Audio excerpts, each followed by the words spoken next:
Hai daawwattoota koo nagaa waaqayyoo bakka isin jirtanitti isiniif haa baay'atu jirtu fayyaa keessanii an nagaa koodhaa galata waaqayyoo chaanaala koof aaraa kan taatan subscribe gochuun maatii keenya ta'a viidiyoo keenya yoo jaalattan like godhuu hin dagatinaa jecha egaa namoonni biyya arabaarraa gara Itoophiyaa dhuftanii gaafii kana nama hedduutu na gaafate garuuti anis yeroo biyya arabaa jirutti gaafii kana nama hedduu gaafadhe yeroo isaan itti na deebisuu didanitti baay'ee nanaara jechuudha maaliif itti qophaa'ee wanta kana qabadhee gara Itoophiyaa waan dhufuu barbaadee fi isa Itoophiyaa jiru immoo isa biyya arabaa jiru kanatu faayidaa qabaa kan jedhu namoota hedduu gaafataa ture jechuudha garuu yeroo sanatti deebisaa na deebisuu didan baay'ee naara inni sigaamaa inni gaafiin namni hedduu na gaafatee waa'ee kanaati jechuudha namoonni baay'een hin beektu kuni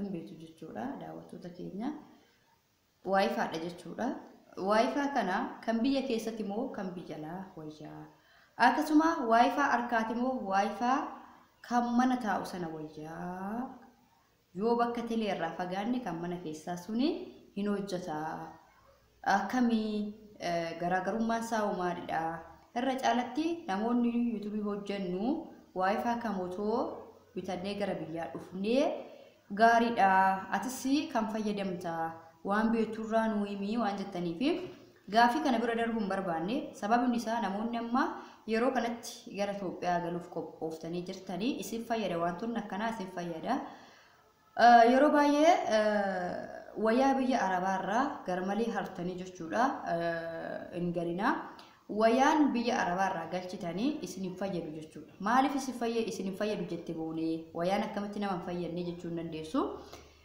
wayaan biyya arabaa argees beeka wayaas galchee beeka garuu wayaa biyya arabaatii galchitanii yeroo as Itoophiyaatti hidhattan warri Itoophiyaa jiran immoo wayaa isaan hidhatan yeroo ilaaltanii kan keenya kan warra biyya arabaarraa galee salbaaja fakkaata kan isaanii orijinaala fakkaata jechuudha amma fakkeenyaaf fi wayaa tokko namaa bittanii jechuudha maatii keessan yookiin obboleettii keessan yookiin obboleessa keessan wayaa tokko bittanii yoo dhuftanii isin harkatti tuffatu sababni isin harkatti tuffatan Itoophiyaa keessa kan dhabame qarshiidha malee wayaa miti jechuudha qarshii tokko qabaatti taatan Itoophiyaa keessatti waanummaan kan biyya arabaa caala jechuudha dhugaa dubbachuudhaaf meeshaa wiifee yoo barbaadde uffata yoo barbaadde wanta barbaadde sana qarshii qabaate taana Itoophiyaa keessa waanummaan dhabame tokko hin jiru Itoophiyaa keessa hojii hin jirre namni hojjetee saantiba hin fidu kanaaf wayaanis wuddiidha jechuudha Itoophiyaa keessatti wayaa wuddii haa ta'u malee wayaan sun kwaalitii qabu akka biyya arabaa salbaa jan fakkaatu jechuudha kanaaf yeroo baay'ee nama wayaan biyya arabaarraa fidadhee dhufee Itoophiyaatti yeroon wayaa sana godhadhee bakka ta'e wayii dhaqu warri Itoophiyaa immoo wayaan isaan godhatanii bakka ta'e sana jiran quality qaba kan ko salbaaje fakkaata baay'ee nuuf itti qaanfadha jechuudha kana isinii kaasee isin todeessuun koo wayaa biyya arabaarraa akkasumaan hartanii dhufina wayaa lama sadi bakka sana booda birrii keessan qabadhaati koota Itoophiyaatti magaalota gugurdoos ta'e magaalaa xiqqaas ta'e magaaluma gugurdoo keessa magaalota xiqqootti galu waan ta'eef wayaa magaalaa kamuu keessa magaalaa xiqqaa magaalaa guddaa wanti jedhamu hin jiru hin argattu isin jedha egaa aasaa keessa baddinaan hin jedhina amma garuma viidiyoo guyyaa har'aatti yoo isin dabarsu immoo waayifaanii akka lamatu jira jechuudha gatiin isaallee walirraa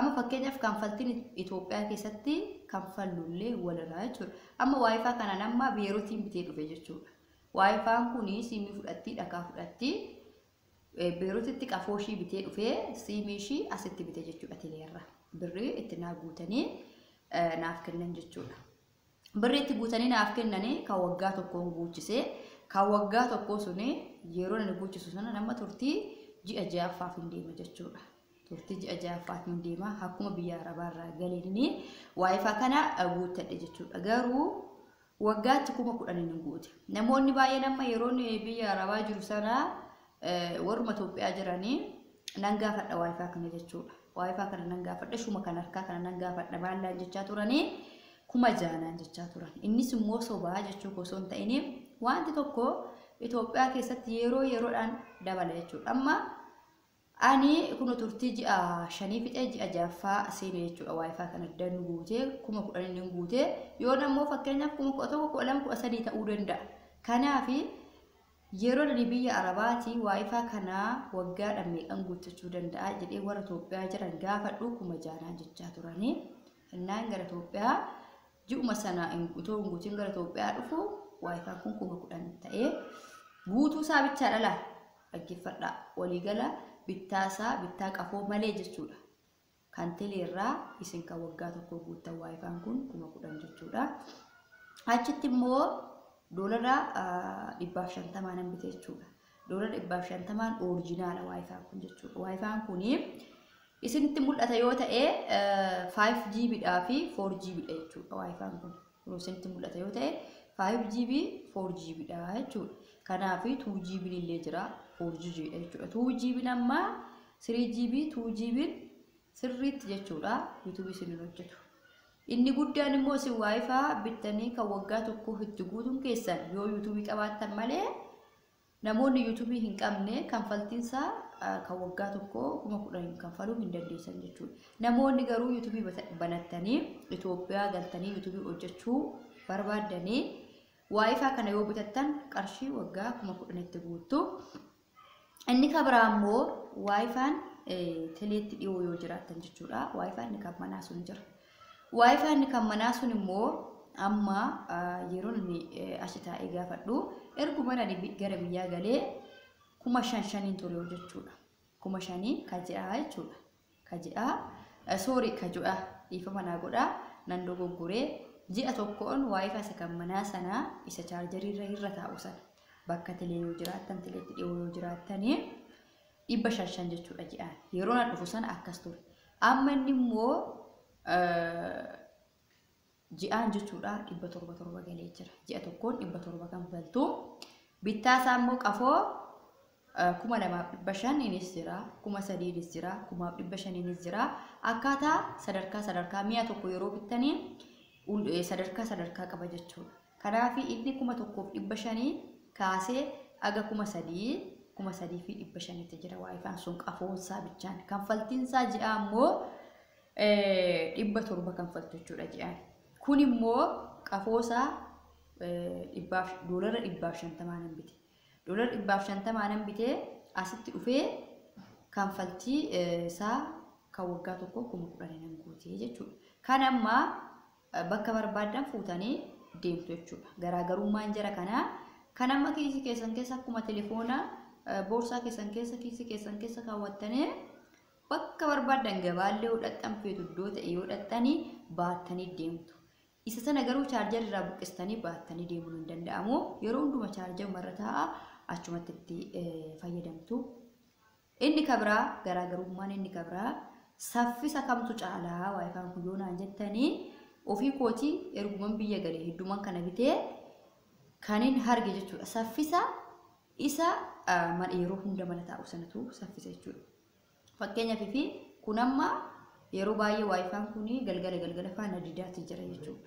Nadidaa jira neetwoorkii sirriitti harkisuudhaan keessattuu YouTube warri YouTuberoota taatan jechuudha. Wifi kana osoo hin taane wifi isa mana taa'u sana bitachuu isinii wayya. Maaliif yoo jettanii isinii bu'aadhaaf bittuu YouTube hojjechuudhaaf bittuu waan ta'eef liivii galuutu jira waan ta'etu jira waan ta'eef viidiyoo dhumallee uploadii daftanii daawunloodii YouTube irratti gochuudhaaf wifi sanatu dafee godha jechuudha. Wifi inni kun yeroo tokko yeroo itti ka'ee yeroo inni neetwoorkii caatti godhutu jira. Kanaaf baay'ee rakkisaadha waan ta'eef egaa walumaa galatti wifi kan harkaamoo isa sana fidannee dhufna. Itoophiyaa keessatti immoo kamtu hojjeta? Itoophiyaa keessatti lachuun ni hojjetu. Wifi kunis ni hojjeta, isinis ni hojjeta. Garuu kan didu hin jiru. Amma saffisa neetwoorkii harkisuu irratti immoo isa sanatu sirriitti harkisa. Inni kun amma fakkeenyaaf galgala fa'aa xiqqoogaa naannawaa tilee waan hin jirreefanii magaalaa ho'aa keessa waan hin jirreefi galgala fa'aa liivii yeroo inni ani liivii galee liivii sana irratti godhutu addaan yaalaa kututu jira. Kanaaf inni sun immoo sirriitti hojjeta jechuudha neetwoorkii. Kanaaf namoonni baay'een biyyuma keessa dhuftanii jechuudha. Biyya alaattis bituu yoo baattan biyya keessa dhuftanii kumaaf 500 kaasee aga 3,500 3,300tti isa sana bittanii idduma tokko haa taa'u mana yaadattu yeroo bakkee baatan agas mara baadhee hin deemu yeroo bakkee baa'u agas mara baadhee hin deemu viidiyoo bakkee keessaa viidiyoo garagaraa waraabuu yoo barbaadanii viidiyoo sana ganaa editii gootanitti marma keessan teessanii gallakkistu waan ta'eef isuma sana waayifaan umasaa ji'a qarshii 700 kan faltan sana bitadhaatii itti fayyadamaan isiniin jedha namoonni gaafii kan kana fakkaatu wal qabatu yoo qabaattan nagaafadhaa isiniin jedha aga viidiyoo biraatti nagaa waaqayyo si waliin haa ta'u baay'ee isin jaaladha baay'ee